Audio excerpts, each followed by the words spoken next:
एक ग्राहक आपकी दुकान पर आया, उसने आपकी पूरी गणपति मखर कलेक्शन देखी और चला गया। अब असली सवाल शुरू होता है, वो दोबारा क्यों आएगा? सिर्फ इसलिए कि आपकी दुकान अच्छी है? शायद नहीं। उसे वापस आने के लिए एक नया कारण चाहिए, और वही कारण हो सकता है नया डिजाइन।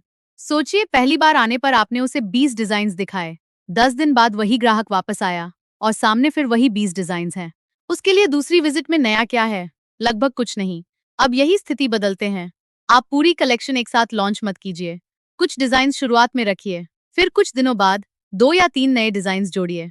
फिर अगली विजिट में एक नई सीरीज। अब हर बार ग्राहक के पास पूछने का एक कारण है, नया क्या आया है? और ये सवाल बहुत महत्वपूर्ण है, क्योंकि जिस दिन आपके ग्राहक खुद आपसे पूछने लगे, नया माल दिखाइए, उस दिन आपकी दुकान सिर्फ खरीदारी की जगह नहीं रहती, वो नई कलेक्शन देखने की जगह बन जाती है।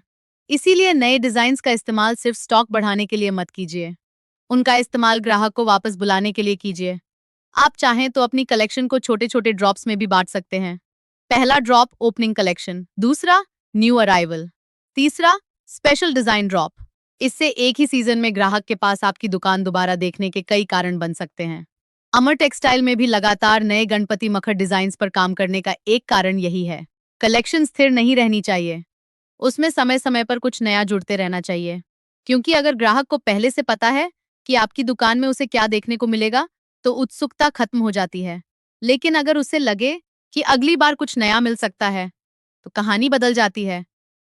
इस बार सिर्फ एक बड़ी खरीदारी की प्लानिंग मत कीजिए, पूरे सीजन की डिजाइन प्लानिंग कीजिए। कुछ अभी, कुछ बाद में, और कुछ ऐसे डिजाइन्स जिन्हें सही समय आने तक रोक कर रखा जाए। यही छोटी सी रणनीति एक ग्राहक की एक विजिट को कई विजिट्स में बदल सकती है। नई गणपति मखर डिजाइन रेंज देखने के लिए संपर्क कीजिए अमर टेक्सटाइल 9924799905। नंबर दोबारा है 9924799905।